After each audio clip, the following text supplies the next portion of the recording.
The Nashville Predators were eliminated on April 13th. Neil, our expectation for the Preds was relatively low coming off 24-25. They had made major free agent signings, Steven Stamkos, Jonathan Marchessault, Brady Skjei.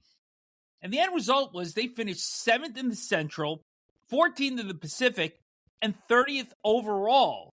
And the question being posed to Barry Trotz at that point was whether or not he was just kind of writing this off as a bad season because there weren't a lot of changes going into the summer of 2025 and then coming out of it into training camp.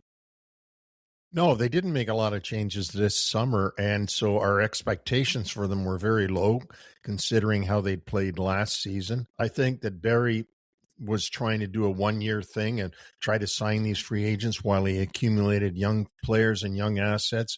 He really didn't have a lot when he took over as GM because David Poile had spent a lot of the future, a lot of the assets staying in the playoffs year after year. If you remember when David Poile had the team was almost always in the playoffs, and in fact, one year went to the final. But this year, with nothing coming in the summer and only last year to reflect on, our expectations were pretty low for them. So the reality was that 25-26 started out much like 24-25. They were 6-12-4 after an 8-3 home loss against Florida on November the 24th. There were calls for Andrew Brunette, the head coach, to be fired. Would Steven Stamkos or Ryan O'Reilly get traded?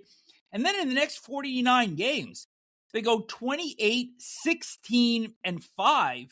And after beating San Jose on March the 24th, which was the last of a 5-game winning streak, they actually had a 3-point lead on the Kings for the second wild card in the West, but then finished 4-6-1 in the final 11 and eventually missed the playoffs. So a year of, I think, progress, but I think also more a year that this is where we kind of expected them to be a year ago. And even then, I think they probably fell short of that because if you remember, in the summer of 24, they were already being handed the Stanley Cup after those free agent signings. Well, certainly by the Nashville Predators fans they were, but they hung around this year after having that good sprint in that 49 games that you talk about. They hung around and they made life miserable for the LA Kings. You know that because it was always teeter-tottering back and forth between Nashville and the Kings.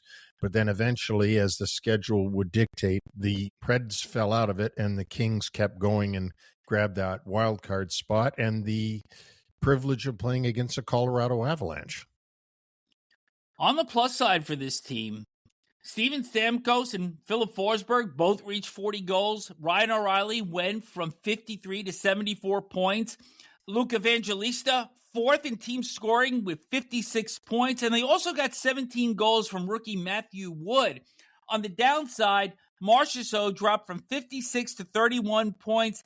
And Fedor Svechkov, who we were looking to take a step up in his second season in the NHL, second consecutive 17-point season, despite playing 18 more games this year. So with that, Barry Trotz has a very interesting summer coming up. The team has 12 picks in the 2026 draft. That's the most in the league, along with Calgary and St. Louis. Trotz has not found a replacement yet. I mean, there are names that have been out there, but it certainly looks like heading into the summer, it's going to be Trotz to run this thing. Well, there's a lot of rumors out there about other people coming in, a lot of assistant GMs. Tom Fitzgerald, who used to be there quite a number of years back, who just was let go by the New Jersey Devils, is one of the top candidates to go there. My guess is we're still only in April. I think by the time the draft comes around, they'll have a new GM in place. And of course, that GM will have his own idea of what they need and what direction to go. Well, as we mentioned, they're going to have an abundance of riches, at least in terms of the number of selections that they're going to have at this year's draft. They have 2 in the second round, their own, and a pick that they got in the Gustav Nyquist deal. They have 2 in the third round, their own, and a pick that's owned by Seattle.